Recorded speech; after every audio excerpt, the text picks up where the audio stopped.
Comey's original Clinton memo released, cites possible violations. Ex-FBI Director James Comey's original statement closing out the probe into Hillary Clinton's use of a private email server was edited by subordinates to remove 5 separate references to terms like grossly negligent and to delete mention of evidence supporting felony and misdemeanor violations, according to copies of the full document. Comey also originally concluded that it was reasonably likely that Clinton's nonsecure private server was accessed or hacked by hostile actors, though there was no evidence to prove it. But that passage was also changed to the much weaker possible, the memos show. The full draft and edits were released on the website of Senate Homeland and Government Affairs Committee Chairman Ron Johnson, RWIS, providing the most complete public accounting to date of Comey's draft and the subsequent edits. The draft, released in full for the first time on Thursday, offers new details on the FBI's Clinton investigation and controversial conclusion. The Hill was first to report late last year that Comey originally concluded Clinton was grossly negligent, the statutory term supporting felony mishandling of classified information, when she and her aides transmitted 110 emails containing classified information through her non-secure server, but that subordinates edited the term to the lesser extremely careless. The full draft, with edits, leaves little doubt that Comey originally wrote on May 2, 2016, that there was evidence that Clinton and top aides may have violated both felony and misdemeanor statutes, though he did not believe he could prove intent before a jury. Although there is evidence of potential violations of the statute proscribing gross negligence in the handling of classified information and of the statute proscribing misdemeanor mishandling, my judgment is that no reasonable prosecutor would bring such a case, Comey originally penned. That passage, however, was edited to remove the references to gross negligence and misdemeanor mishandling, leaving a much more generic reference to potential violations of the statutes. The FBI has told Congress the edits were made by subordinates to Comey and then accepted by the then director before he made his final announcement July 5, 2016, that he would not pursue criminal charges against Clinton.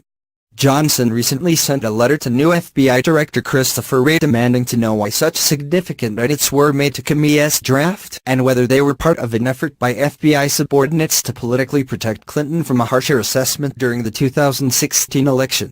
The edits to Director Comey's public statement, made months prior to the conclusion of the FBI's investigation of Secretary Clinton's conduct, had a significant impact on the FBI's public evaluation of the implications of her actions, Johnson wrote, noting recently released text messages show some senior FBI officials involved in the case harbored political hatred for Donald Trump or preference for Clinton.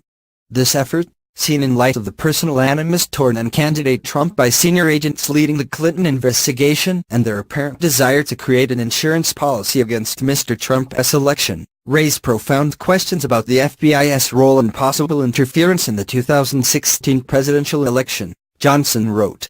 One edit that concerned Johnson was a decision to delete from Comey's original draft a reference to the FBI working on a joint assessment with the intelligence community about possible national security damage from the classified information that passed through Clinton's non-secure email servers. We have done extensive work with the assistance of our colleagues elsewhere in the intelligence community to understand what indications there might be of compromise by hostile actors in connection with the private email operation, Comey originally wrote. The reference to the rest of the intelligence community was edited out, the memos show. Johnson now wants to know whether other intelligence agencies had assessments of damage that differed or were more negative than that of the FBI. Johnson also demanded the FBI provide him the editing comments in the margins of the Comey memo that were redacted before Congress was given the document, so lawmakers can better understand the intent of some of the changes that were made.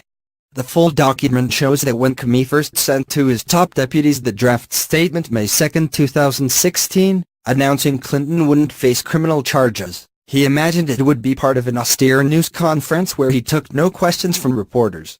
That event did not happen until 2 months later. I've been trying to imagine what it would look like if I decided to do an FBI-only press event to close out our work and hand the matter to the Justice Department, Comey wrote. To help shape our discussions of whether that, or something different, makes sense, I have spent some time crafting what I would say, which follows. In my imagination,